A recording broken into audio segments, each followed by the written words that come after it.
کلام اچھا ہے، در محبوب پہ خم کر کے سر تسلیم و رضا، یہ مقامات محبت میں مقام اچھا ہے۔ احمد و حامد و محمود و محمد کی قسم، ایک سے ایک بڑھ کر میرے شاہ کا نام اچھا ہے۔ شوکت کیسر و کسریٰ کو ہم کیا سمجھیں، بادشاہوں سے محمد کا غلام اچھا ہے۔ قرآن ہے بہت اچھا، سنت ہے بہت اچھی، پھر چلے اس پہ امت ہے بہت اچھی۔ مدنی کی غلامی کا ہے شرف مجھے حاصل، اللہ کی قسم میری قسمت ہے بہت اچھی۔ مدنی کی غلامی کا ہے شرف مجھے حاصل، اللہ کی قسم میری قسمت ہے بہت اچھی۔ ایک شعر میں پڑھتا ہوں، محرم الحرام کا مہینہ جاری ہے اور یکم محرم کو جناب سیدنا عمر فاروق رضی اللہ تعالیٰ عنہ کی شہادت ہے، انہی کے حوالے سے 22 لاکھ مربع میل کا اکیلا حاکم تھا، اور انگریز مورخ نے بات لکھی ہے کہ 10 سال جناب سیدنا عمر فاروق نے حکومت کی، اگر 10 سال اور کر جاتا تو پوری روئے زمین پہ اسلام کا پرچم لہراتا۔ یہ اللہ نے اعزاز دیا حضرت سیدنا عمر فاروق رضی اللہ تعالیٰ عنہ، بڑی عزتوں سے، اور اللہ کے نبی نے جسے مانگا تھا، آپ اندازہ لگائیں، ایک خود بن مانگی چیز مل جائے اس کا مقام اور ہے، جسے مانگ کے لیا جاتا ہے اس کی شان اور ہے، اور خود حضور علیہ السلام نے جسے مانگا ہے، نبوت کے ہاتھ جس کے لیے اٹھے ہیں، اس سے بڑا اعزاز کیا ہو سکتا ہے۔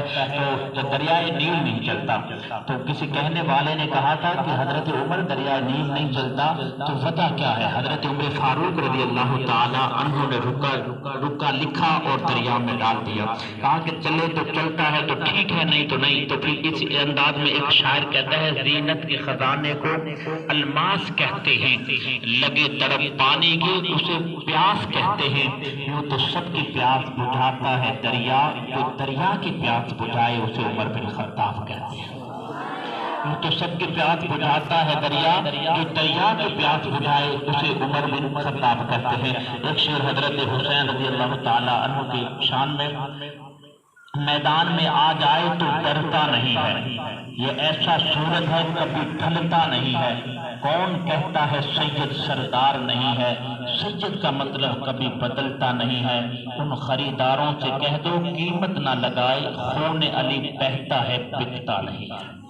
خون علی بہتا ہے بکتا نہیں ہے۔ یہ میرے محبوب علیہ السلام نے خود جناب سیدنا حسین رضی اللہ تعالیٰ عنہ کو گھٹی دی، اور حضرت حسین کے منہ مبارک میں حضور نے اپنی زبان مبارک کو رکھ دیا، فرمایا حسین جتنا ہو سکے اس زبان کو چوس لے، جتنا ہو سکے زبان کو۔ لوگوں نے کہا کربلا میں جا کے حسین پیاسا رہا، مشکلیں آئی، پریشانیاں بنی، کیا بنا؟ کچھ نہیں، جتنے نبوت کی زبان پوچھی ہو وہ کیسے بھوکا رہ سکتا ہے، وہ کیسے پیاسا رہ سکتا ہے؟ تو کہنے والے نے کہا تھا کہ فرمایا کہ حضور علیہ السلام کی یہ شان کہ حضور نے اپنی زبان مبارک حسین کے منہ مبارک میں رکھ دی، فرمایا جتنا ہو سکے اس زبان کو چوس لے۔ جناب سیدنا حسین رضی اللہ تعالیٰ عنہ، آپ اندازہ لگائیں کہ اللہ کے نبی صلی اللہ علیہ وسلم نے فرمایا جو بندہ جنت میں جائے گا، اور ہر ایمان والا جنت میں جائے گا، جنت کی ہر ایک نعمت کے اندر اللہ نے 70 ذائقے رکھے ہیں، جنت کی ہر نعمت کے لیے۔ یہاں تو پیسے خرچ کر کے چیز لانی پڑتی ہے، وہاں ایسے نہیں، بس تمنا کرو گے چیز آ جائے گی، تمنا کرو گے